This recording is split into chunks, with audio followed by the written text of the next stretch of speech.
বিরতির পর আবারও স্বাগত সংবাদে। বাংলাদেশ থেকে পণ্য আমদানিতে নিষেধাজ্ঞা, ভারতের পদক্ষেপে উদ্বিগ্ন বাংলাদেশ, আর্থিক ক্ষতির আশঙ্কায় বাংলাদেশ বাণিজ্য মহল। এই যে বর্তমানের এই সংবাদ কিন্তু সবচেয়ে বেশি নাড়া দিয়েছে ভারত বাংলাদেশ সহ সাধারণ মানুষের মধ্যে। হঠাৎ করে ভারতের এই সিদ্ধান্ত কেন, কোন কোন পণ্য আসতে পারবে না বা নিষেধাজ্ঞা করা হয়েছে এবং কতদিনের জন্য, সেই বিষয়ে আমরা জানবো। রয়েছেন আমাদের প্রতিনিধি সম্রাট। সম্রাট, জানতে চাইব যে আর্থিক ক্ষতির আশঙ্কায় বাংলাদেশ বাণিজ্য মহল এবং বাংলাদেশ থেকে পণ্য আমদানিতে নিষেধাজ্ঞা জারি, কেন নিষেধাজ্ঞা জারি এবং কবে থেকে সেটা জারি হয়েছে সেই বিষয়ে একটু জানাবে। দেখো বিপ্লব, গতকাল সন্ধ্যাতেই ভারত কেন্দ্র সরকারের ভারত সরকারের শিল্প বাণিজ্য মন্ত্রকের অধীন director general of foreign trade একটি বিজ্ঞপ্তি জারি করে বাংলাদেশের থেকে স্থলবন্দরে ভারতের সমস্ত আমদানি নিষেধ জারি করেছে।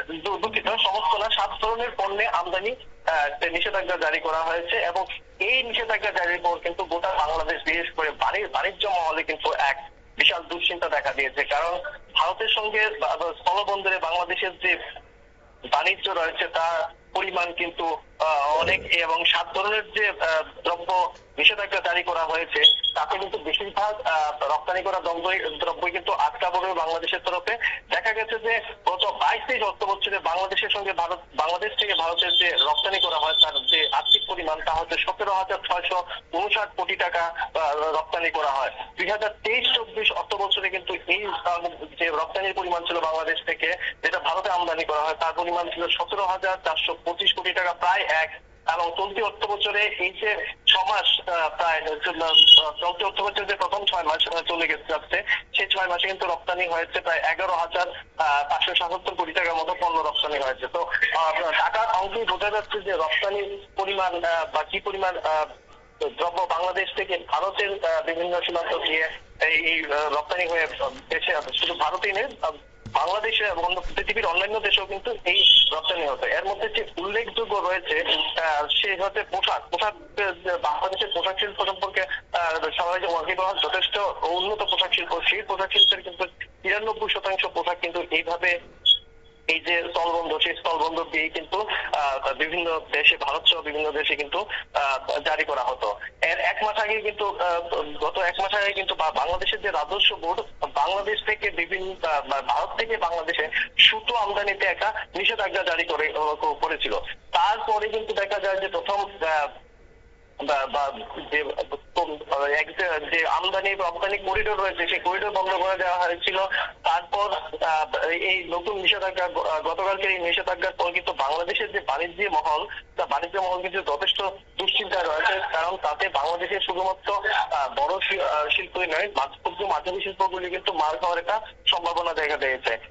অন্যদিকে বাংলাদেশ দিয়ে যদি এখন ভারতীয় সীমান্ত ব্যবহার ছাড়া যদি বাংলাদেশকে জলবন্দরের মাধ্যমে সমুদ্র পথে যদি অন্যত্র রপ্তানি করতে হয়, তাহলে যে খরচা দাঁড়াবে তা পরিমাণ অনেকটাই বেড়ে যাবে, জিনিসপত্রের দাম বেড়ে যাবে। তাছাড়া এই ধরনের খরচা শুধুমাত্র বড় ব্যবসায়ীদের ক্ষেত্রে বা যারা বেশি পরিমাণে মালামাল রপ্তানি করবেন তাদের ক্ষেত্রে একমাত্র সম্ভব।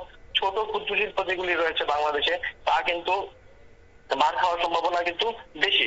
এদিকে ঢাকা চেম্বার অফ কমার্স এবং ইন্ডাস্ট্রির যে বর্তমান সাবেক সভাপতি রয়েছেন তামাস মাহমুদ কিন্তু একটি সাক্ষাৎকারে স্থানীয় বাংলাদেশের গণমাধ্যমে যে সাক্ষাৎকার দিয়েছেন এবং যে প্রতিক্রিয়া জানিয়েছেন, তাকে তিনি বলেছেন এখন যদি দিল্লি বা অন্য কোনো সমুদ্র বন্দর দিয়ে রপ্তানি করতে হয় তাহলে পরিবহন খরচ বাড়বে।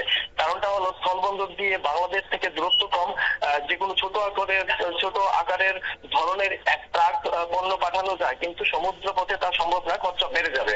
আবার তিনি বলছেন যে আবার সমুদ্র থেকে পণ্য নামিয়ে আবার নতুন করে ট্রাকে তুলে 7 সিস্টারে গেলে খরচা বাড়বে।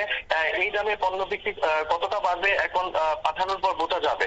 এখনো তারা আশাবাদী যে এইভাবে ঘুরপথে পণ্য পাঠিয়ে হয়তো কিছু একটা ব্যবসা করতে পারবেন, কিন্তু সেই ক্ষেত্রে সেই আগের প্রশ্নে উঠে আসছে জিনিসপত্রের দ্রব্যমূল্য বৃদ্ধি এবং লাভালাভের পরিমাণ হয়তো ভীষণভাবে মার খাবে। এই পরিস্থিতিতে কিন্তু বাংলাদেশ বর্তমানে দুশ্চিন্তাগ্রস্ত। আজ সকাল থেকে কিন্তু বাংলাদেশের বিভিন্ন সংবাদ মাধ্যমে এই নিয়ে যথেষ্ট খবর প্রকাশিত হয়েছে এবং তারা গোটা বিষয়টি নিয়ে কিন্তু যথেষ্ট অবাক। কারণ তাদের অভিযোগ এই ধাপে কোনো ধরনের আলোচনা ছাড়া যেভাবে ভারত একটি নিষেধাজ্ঞা জারি করেছে, তাতে বাংলাদেশের বাণিজ্যিক মহল থেকে শুরু করে বাণিজ্যিক মহল কিন্তু যথেষ্ট প্রতিক্রিয়া জানিয়েছে। যদিও এখনো এই নিষেধাজ্ঞা সম্পর্কে বাংলাদেশের যে তত্ত্বাবধায়ক সরকার রয়েছে মোহাম্মদ ইউনূসের সরকার, তার তরফে কিন্তু এখনো বাংলাদেশে তেমন কোনো প্রতিক্রিয়া জানানো হয়নি। যদিও ঘটনা গতকাল সন্ধ্যার ঘটনা এবং তারপর থেকে যেহেতু ভারতীয় সময় বাংলাদেশ সময় প্রায় একই কাছাকাছি থাকে, আধা ঘন্টার পার্থক্যে, তো গোটা রাতে সরকারি অফিস আদালত খোলা ছিল না। আজ সকাল থেকে অবশ্য এই প্রতিক্রিয়া আসতে শুরু করেছে, কিন্তু সরকারি ভাবে কিন্তু এখনো কোনো বিজ্ঞপ্তি জারি করা হয়নি। এদিকে ভারত শুধুমাত্র 7টি পণ্যেতে নিষেধাজ্ঞা জারি করেছে। যদিও মাছ এখনো আমদানির যে বিষয়টি রয়েছে তাতে কোনো আপত্তি নেই। তো রাজ্যের প্রেক্ষাপটে যেটা দুশ্চিন্তা ছিল যে রাজ্যের মাছের যোগান দিতে বেশিরভাগ মাছটা একটা ভালো অংশের মাছ কিন্তু বাংলাদেশ থেকে আমদানি করা হয়, তাতে অবশ্য এখনো কোনো নিষেধাজ্ঞা জারি করা হয়নি। এবং যে গতকালকের যে নিষেধাজ্ঞা তাতে কিন্তু পশ্চিমবঙ্গ, আসাম, ত্রিপুরা, মেঘালয় সহ সবকটি যে রাজ্য রয়েছে পার্শ্ববর্তী বাংলাদেশ পার্শ্ববর্তী রাজ্য রয়েছে তাদের সবকটিতে নিষেধাজ্ঞা জারি করা হয়েছে। গোটা বিষয় নিয়ে কিন্তু বাংলাদেশের মহলে কিন্তু যথেষ্ট উদ্বেগ দেখা দিয়েছে। বিপ্লব, সম্রাট, আরেকটা জিনিস জানতে চাইবো যে 7টি পণ্যের উপর নিষেধাজ্ঞা জারি করা হয়েছে, সেই ক্ষেত্রে মাছকে অর্থাৎ কাঁচামাল যে সমস্ত আমদানি হয় বাংলাদেশ থেকে, যেগুলো আমদানি হয় এবং ত্রিপুরা থেকে বা ভারত থেকে যেগুলো বাংলাদেশে রপ্তানি হয়, সেই ক্ষেত্রে কাঁচামালগুলো কি সেই বাধার মধ্যে পড়েছে, নিষেধাজ্ঞার মধ্যে পড়েছে, না শুধুমাত্র শুকনো জাতীয় যে সমস্ত তুমি যে সমস্ত জিনিস বললে, সুতো বললে, পোশাক বললে এবং অন্যান্য যে সমস্ত সামগ্রী, কোন বিষয়টাকে সেক্ষেত্রে কি কাঁচামালকে সেই নিষেধাজ্ঞার বাইরে রাখা হয়েছে? না, শুধুমাত্র 7টি নির্দিষ্ট পণ্যের উপর যে নিষেধাজ্ঞা জারি করা হয়েছে তাতেই শুধুমাত্র নিষেধাজ্ঞা থাকবে। তবে সেক্ষেত্রে মাছের উপর আলাদা করে কোনো নিষেধাজ্ঞা নেই। আর বাংলাদেশের ক্ষেত্রে যদি তুমি দেখো তাহলে বাংলাদেশ সবচেয়ে বেশি মূলত বাংলাদেশ থেকে কিন্তু মাছ, এলপিজি, ভোজ্য তেল এবং পাথর আমদানি করা হয়ে থাকে। এই 4টি বিষয় আমদানি করা হয়, মানে এই 4টি বিষয়ের উপরে আপাতত কোনো নিষেধাজ্ঞা নেই এবং এই 4টি বস্তু আনা যাবে, এতে কোনো নিষেধাজ্ঞা নেই। যে বিষয়ে বাংলাদেশ সবচেয়ে বেশি চিন্তিত তা হচ্ছে কাপড় শিল্প নিয়ে। পোশাক শিল্পের থেকে যে রপ্তানিতে বা ভারতে আমদানি করা বা বাংলাদেশ থেকে ভারত সীমান্ত দিয়ে রপ্তানি করা, তাতে যে নিষেধাজ্ঞা জারি করা হয়েছে সেটি নিয়ে কিন্তু বিশেষভাবে উদ্বিগ্ন রয়েছে বাংলাদেশ বাণিজ্য মহল। কারণ গোটা যে রপ্তানি করা হয় ভারত সীমান্তে বাংলাদেশ থেকে, তার একটা বেশিরভাগ অংশ কিন্তু এই বস্ত্র শিল্প। তো সম্রাট, আরেকটা জিনিস জানতে চাইবো, আমরা দেখলাম যে পাচার বাণিজ্য ক্ষেত্রে বেশ কয়েকবার কিন্তু সীমান্তে যে সমস্ত জিনিস ধরা পড়েছে, আগ্নেয়াস্ত্র থেকে শুরু করে সেই সমস্ত জিনিস কিন্তু এই পোশাক এবং সুতো জাতীয় জিনিসের মধ্যে দিয়ে কিন্তু, তাহলে কি পাচার বাণিজ্যকে আটকাতেই কি ভারত সরকারের এই সিদ্ধান্ত? কারণ আমরা যদি দেখি মাছের ক্ষেত্রে কোনো সেখানে আগ্নেয়াস্ত্র বা অন্য কিছু বা পাথরের মধ্য দিয়ে কিন্তু সেটা পাচার হয় না, কিন্তু ফেন্সিডিল, কোরাক্স থেকে শুরু করে অন্যান্য নেশা সামগ্রী এবং আর্মস যেটা ঢুকছে বাংলাদেশে, যেটা খবর রয়েছে গুপ্ত, সেখানে কিন্তু পোশাক এবং সুতোর মধ্য দিয়েই আসে। তাহলে কি সেই করিডোরটাকে বন্ধ করবার জন্য কেন্দ্রীয় সরকারের এই পদক্ষেপ? না, কেন্দ্রীয় সরকারের তরফে কিন্তু এখনো এই যে পদক্ষেপ সম্পর্কে কোনো বিস্তারিত কারণ তুলে ধরা হয়নি, শুধুমাত্র নিষেধাজ্ঞা তৈরি করা হয়েছে। তবে হ্যাঁ, নিরাপত্তা বিষয়টি যেরকম বিষয়ে যেমন ভারত যথেষ্ট উদ্বিগ্ন, পাশাপাশি বাংলাদেশকে তুমি যদি আগের নিষেধাজ্ঞাগুলির সঙ্গে তুলনা করো তাহলে দেখা যাবে যে প্রাথমিকভাবে কিন্তু বাংলাদেশ আর্থিকভাবে বা বাণিজ্যিকভাবে একটা ধাক্কা দেওয়ার চেষ্টা করছে। হ্যাঁ, অবশ্যই নিরাপত্তার বিষয়টি গুরুত্বপূর্ণ। এই ধরনের ঘটনা বৈধ আমদানি বা রপ্তানির ক্ষেত্রে যদি মাঝে যদি এই ধরনের অবৈধ কাজ হয়ে থাকে তাহলে এসে উদ্বেগের। তবে এই ধরনের ঘটনা সেরকম ভাবে ভারত বাংলাদেশ সীমান্তে বৈধ পাচারের ক্ষেত্রে এই ধরনের অবৈধ কার্যকলাপের ঘটনা কিন্তু সেরকম ভাবে উঠে আসেনি। তো যেহেতু তবে আতঙ্ক অবশ্যই থাকতে পারে, সেটা নিরাপত্তা সংস্থাদের আভ্যন্তরীণ ব্যাপার এবং অবশ্যই নিরাপত্তা স্বার্থে সেটা গোপনীয় ব্যাপার। এই ব্যাপারে এখনো কোনো বিবৃতি কোনো নিরাপত্তা সংস্থার তরফে এখনো দেওয়া হয়নি।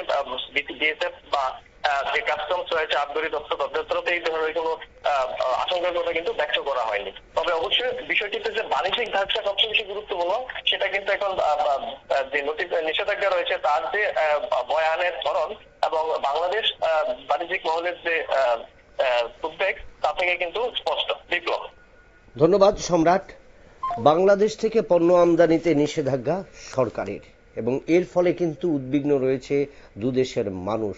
বিশেষ করে অর্থনৈতিক দিক দিয়ে কিন্তু দুদেশেই কিন্তু অনেকটাই পতন ঘটবে বা ক্ষতির সম্মুখীন হবে, যদিও সেই ক্ষেত্রে উভয় দেশের সরকারের আলোচনা হবে স্বাভাবিক। এবং সেই জায়গায় এই ক্ষতির আশঙ্কা থেকে দুদেশ ভারত এবং বাংলাদেশ কতটুকু উপকৃত হয় এবং সেটা কিন্তু দুদেশের আলোচনার মধ্যেই কিন্তু উঠে আসবে।